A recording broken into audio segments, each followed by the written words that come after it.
जय बोलो अहिंसा परमो धर्म की जय जय जय। परम पूज आचार्य गुरुवर श्री विद्यासागर जी महाराज की जय जय जय। नवाचार्य श्री समय सागर जी महाराज की। गुणायतन प्रणेता शंका समाधान प्रवर्तक भावना योग जनक तरुणाई के प्रखर वक्ता पूज्य मुनिवर श्री प्रमाण सागर जी महाराज की। पूज्य मुनिवर श्री निर्वेग सागर जी महाराज की। पूज्य मुनिवर श्री आदित्य सागर जी महाराज की। समस्त मुनि संघ की। भारतीय संस्कृति में कहा जाता है तमसो मां ज्योतिर्गमय।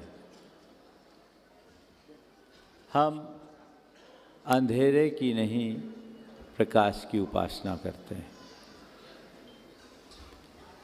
और इस संस्कृति को ज्योतित करने वाले अनेक महान विभूतियां समय समय पर प्रकट हुए, जिनने अपने व्यक्तित्व की दिव्य आभा से इस वसुंधरा को आलोकित किया। और ऐसे ही ज्योति पुरुषों में एक थे परम पूज्य गुरुदेव, जिनका आज हम प्रथम स्मृति दिवस मना रहे हैं। सब लोग कहते हैं कि गुरुदेव को गए 1 वर्ष हो गए। मुझे नहीं लगता कि गुरुदेव कहीं गए। वे दिव्य ज्योति थे, ज्योति में विलीन हो गए। आज के दिन यदि कुछ हुआ है तो केवल यही हुआ है, एक ज्योति महाज्योति बन गई। और वो ऐसी ज्योति है जिसकी आभा आज भी है। इस धरती पर भगवान ऋषभदेव हुए, श्री राम हुए, श्री कृष्ण हुए, महावीर हुए। वे इस दुनिया से में आज नहीं है कहने को, लेकिन फिर भी उनका प्रकाश आज भी सारे सृष्टि को आलोकित कर रहा है। मैं मानता हूं जो ज्योति भगवान ऋषभदेव की थी, जो ज्योति श्री राम, श्री कृष्ण, भगवान महावीर या अन्य महान आत्माओं की थी, आचार्य विद्यासागर भी ऐसी ही ज्योति थे जो शाश्वत रहे। वो ज्योति युग युगांतरों तक ज्योतित रहेगी। ये हम सबका सौभाग्य है कि हमें उनकी इस ज्योति में ज्योतिर्मान होने का अवसर मिला है। मैं मानता हूं कि ये वर्तमान का जो युग है, ये पुण्यशालियों का युग है। ऐसा इसलिए कि इस युग में आचार्य विद्यासागर जैसे महासंत का आविर्भाव हुआ। उनका जो व्यक्तित्व और कृतित्व रहा है, ऐसा बहुत दुर्लभ होता है। हर संत का जीवन महान होता है, लेकिन महानों में भी जो महानतम संत होते हैं, वे कई कई शताब्दियों के बीत जाने के बाद होते हैं। और ऐसे संतों में आचार्य विद्यासागर जैसे संत हुए।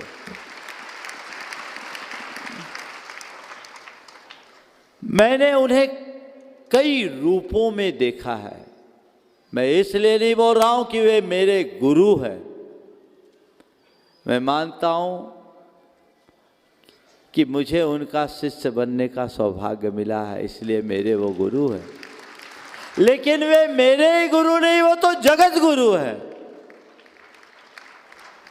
और उनके व्यक्तित्व में कुछ ऐसा वैशिष्ट है रहा जो सबको बरबस उनकी ओर आकर्षित करता था। एक बार जो भी उनके आभा मंडल में आ जाए, वह उनका हुए बिना नहीं रहता। भारत में विभिन्न परंपराओं में अनेक बड़े बड़े ऋषि मुनि आचार्य मनीषी हुए। प्राय सबने अपनी परंपरा को ही आगे बढ़ाया। लेकिन मैंने देखा, अभी माननीय मुख्यमंत्री जी भी बैठे थे पास में, तो ये बोल रहे थे कि लीक से हट कर किया। मैं कहता हूँ वो लीक से हट करके ही नहीं किए, वो एक नई लीक बना करके गए। वे अपनी चर्या और क्रिया में पूरी तरह अप्रमत्त रहते हुए, जो उनकी साधना और उपासना की पद्धति थी उसमें स्थिर चित्त रहते हुए लोक हित की बात किए।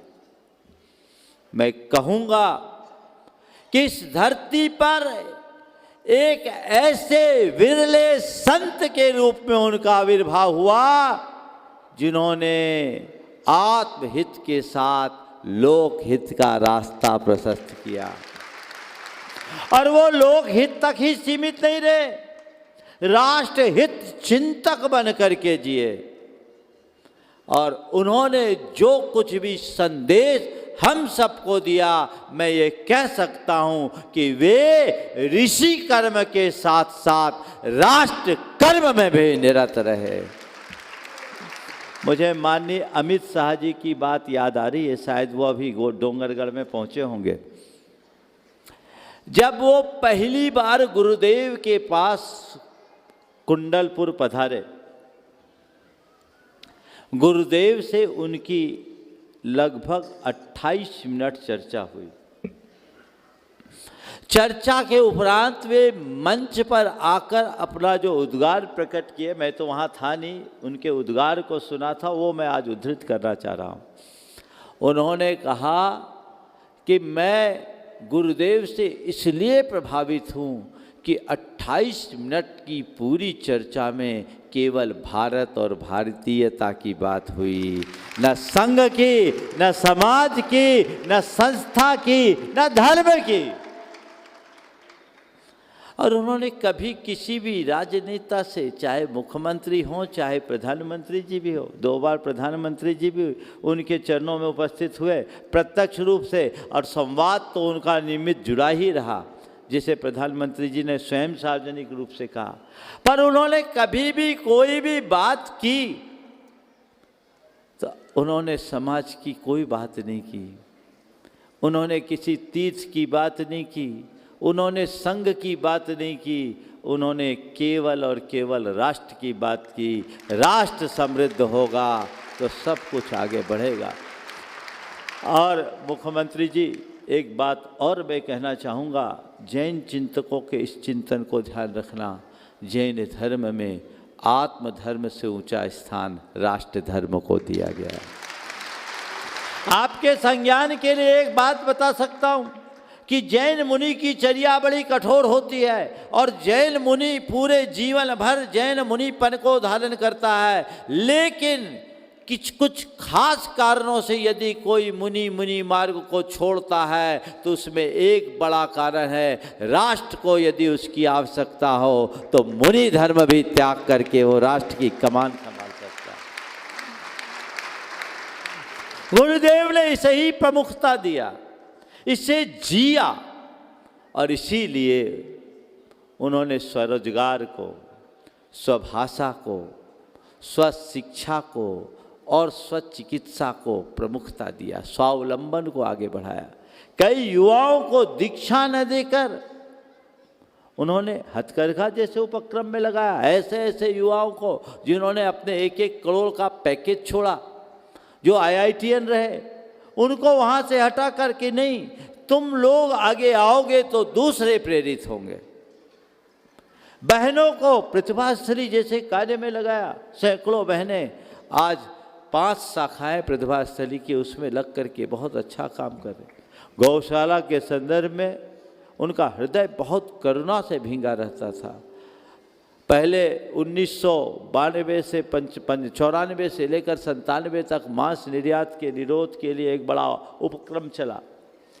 1999 में जब मैं नेमावर में गया तो गुरुदेव ने कहा, देखो अब हमें विरोध की में अपनी शक्ति नहीं लगाना, अब हमें रचनात्मक दिशा में अपनी शक्ति लगाना है। अब मांस के निर्यात का विरोध करने की जगह गौशाला खुलवाने के लिए प्रेरणा दो। दयोदय महासंघ के अंतर्गत आज 155 से अधिक, 155 है, 155 गौशालाएं कार्यरत है, और सब में गोवंश को संरक्षण मिल रहा है। मुझे ये कहने में बहुत खुशी हो रही है कि मध्य प्रदेश में जो वर्तमान के मुख्यमंत्री हैं, मेरे बाजू में बैठे हैं मोहन जी यादव, बड़े संवेदनशील, गंभीर, और इनकी एक बात मुझे बहुत अच्छी लगी कि जिस दिन इन्होंने मुख्यमंत्री की कुर्सी संभाली, सबसे पहले जीव दया का काम किया और मुझे बताया गया गौशालाओं में जो 20 रुपया प्रति गौवंश मिलता था, अब उसे 40 रुपया कर दिया गया। ये बहुत अच्छा कार्य, इस तरह का कार्य होना चाहिए। अभी मुझसे कह रहे थे कि हम पूरे देश को, प्रदेश को गोकुल बनाने का कार्य करने जा रहे हैं। इनका उद्देश्य है, हम अभी 18 करोड़ गोवंश की संरक्षण की योजना ये बना रहे हैं। जिस दिन ऐसा होगा उस दिन धरा धन्य हो जाएगी। गुरुदेव हमेशा एक वाक्य उद्धृत करते थे, वो भी जैन आगम का सचखंड आगम धवला, उसमें आचार्य वीरसेन के द्वारा लिखित पंक्ति गौ के प्रति जैन दृष्टिकोण का उदाहरण मैं प्रस्तुत कर रहा हूँ। वो कहते थे, या श्री सा गौ, जो समृद्धि है वह गाय है, गाय के बिना कोई समृद्धि नहीं। यदि देश और प्रदेश को समृद्ध बनाना है तो गोवंश की सुरक्षा करना बहुत जरूरी है, और आपने उसी की को पकड़ लिया है। गाय को संभालोगे तो सब अपने आप संभल जाएगा। गौ का एक अर्थ धरती भी है, तो गौ की रक्षा यानी धरती की रक्षा, और धरती की रक्षा में ही सबकी सुरक्षा है। ये प्रयास हम सबको करना चाहिए। तो उन्होंने जो कार्य किया, हम उसकी जितनी सराहना करें उतना कम है। और यही कारण कि वे कहने को एक जैन आचार्य होने के उपरांत भी सर्वमान्य संत के रूप में प्रतिष्ठित हुए। आचार्य विद्यासागर को जब कोई जैन आचार्य कहता है तो मुझे अच्छा नहीं लगता। मुझे लगता है उन्हें जैन विशेषण से मत बांधो। वे साधक थे, लेकिन वे जैन आचार्य होने के साथ साथ लोक संत के रूप में प्रतिष्ठित रहे। अभी माननीय मुख्यमंत्री जी ने अपनी चर्चा में जो बात कही, आज हम उज्जैन में थे, इनका कार्यक्रम बहुत व्यस्त था, इन्हें मालूम पड़ा महाराज जी उज्जैन आए हुए, अब इनकी नगरी थी। आगे एक दिन अचानक मालूम पड़ा मुख्यमंत्री जी आ रहे हैं। बातचीत के क्रम में मैंने कहा कि 6 तारीख को परम पूज्य गुरुदेव का समाधि दिवस आ रहा है और हम भोपाल में ही रहेंगे, बोलो क्या करना है। बोले महाराज ये तो सौभाग्य है और आप जैसा चाहे वैसा बनाने का प्रयास करें। मैंने कहा कि इस तिथि को अविस्मरणीय तिथि बनाना चाहिए और भोपाल में कोई एक ऐसा स्मारक बनाए।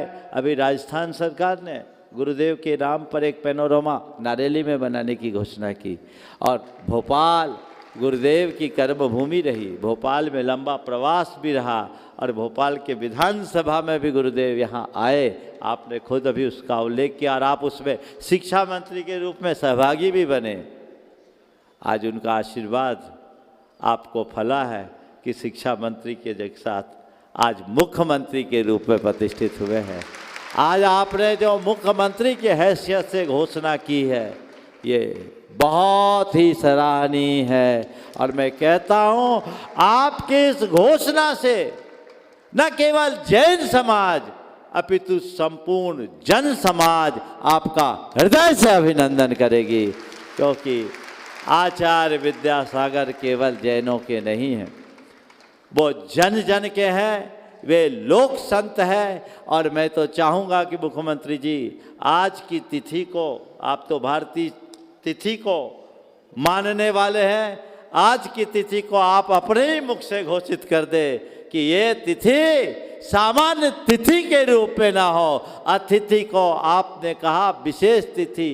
अतिथि का मतलब जिस तिथि में कोई अतिशय हो उसका नाम अतिथि।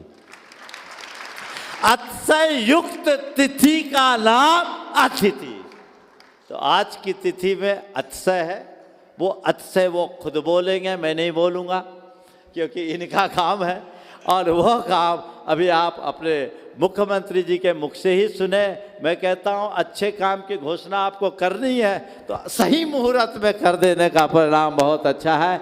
आपने अभी कहा है कि हम आचार्य महाराज का एक भव्य स्मारक बनाएंगे।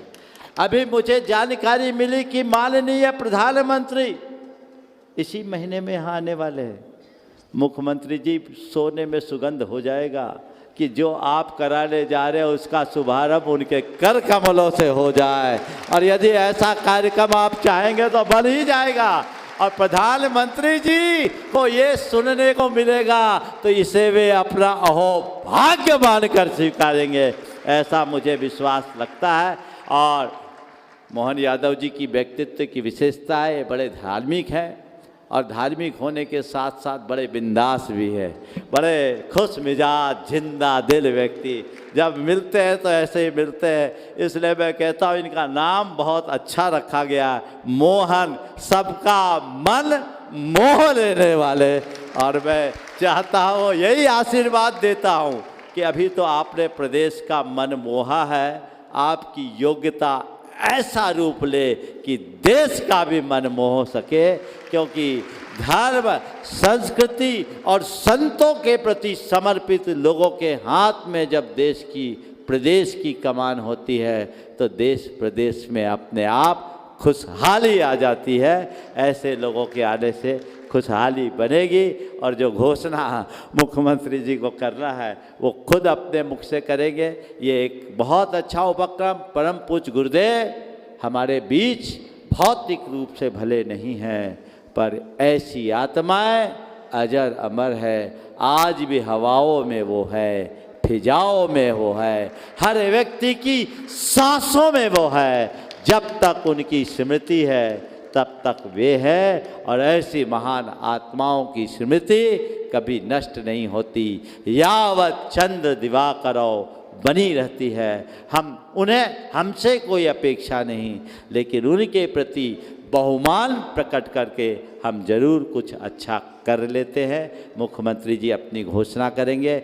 आपने अपने व्यस्ततम समय में से भी समय निकाला और बड़े उत्साह के साथ निकाला, ये आपकी श्रद्धा और गुरु भक्ति का सबल प्रमाण है। मेरा पूरे संघ की ओर से आपको बहुत बहुत आशीर्वाद कि आप ऐसे ही करते रहे और आगे बढ़ते रहे। चूँकि इनको जाना था इसलिए कार्यक्रम में मुझे भी महाराजों के बाद बोलना था, लेकिन प्रोटोकॉल आज शुरू से ही बदला है, इसलिए मैं आगे के अतिथियों से भी कहूँगा संकोच मत कीजिएगा। दूसरा सत्र फिर होगा और अंत में एक छोटा सा आशीर्वाद दे के मैं वापस उसे व्यवस्थित कर दूंगा। पूरी जनता बैठेगी। अभी कार्यक्रम 1 घंटे और चलेगा। परम पूज्य महाराज जी ने स्मरण दिलाया, और ये बात सही है कि आचार्य विद्यासागर जी महाराज को किसी सीमाओं में बांधे, किसी धर्म के अंदर से देखें तो गलत हो जाएगा। वो लोक संत थे, तो उनको लोक संत के रूप में मध्य प्रदेश सरकार की ओर से भी हम उनकी मान्यता एक तरह से, और आज ये लोक संत की तिथि, पुण्य तिथि उनकी माने। जैसे मैं लोक संत आचार्य विद्यासागर स्मृति दिवस के नाते से हम उनको हर साल स्मरण करेंगे। ये मैं महाराज जी को आश्वासन देता हूँ और उम्मीद करता हूँ कि सच्चे अर्थों में आज के दिन उनके बताए मार्ग पे चलने का हम सब संकल्प करें। उनकी भावनाओं के आधार पर अपने जीवन को ढालें, दूसरों के सहयोग करें, अलग अलग प्रकार से गुणों को विकसित करें। मैं मान के चलता हूँ कि इस स्मरणीय दिवस को वाकई अद्वितीय बनाएंगे। हम सब संकल्प लेते हैं और महाराज जी से मैं विदा लेता हूँ, आपका आशीर्वाद चाहता हूँ। बोलिए महाराज जी पूरे संत वृंद की। मैं अनुरोध करता हूँ मुख्यमंत्री जी से कि वे पूज्यवर मुनि श्री निर्भीक सागर जी, संतान सागर जी महाराज जी से पूज्य महाराज मुनिवर श्री प्रमाण सागर जी महाराज जी की मंगल भावना, जो भावना योग की मूल प्रार्थना है, मुख्यमंत्री निवास में लगाने के लिए, और द्वितीय प्रति मुनि श्री आदित्य सागर जी महाराज जी के हाथों से मैं एक बार पुनः अनुरोध करता हूं मुख्यमंत्री जी से। एक प्रति विधानसभा परिसर में लगाने के लिए मुनि श्री आदित्य सागर जी महाराज के कर कमलों से आपको प्रदान की जा रही है और एक प्रति मुख्यमंत्री आवास में लगाने के लिए। अब मैं अनुरोध करूंगा सभी से कि सभी अपने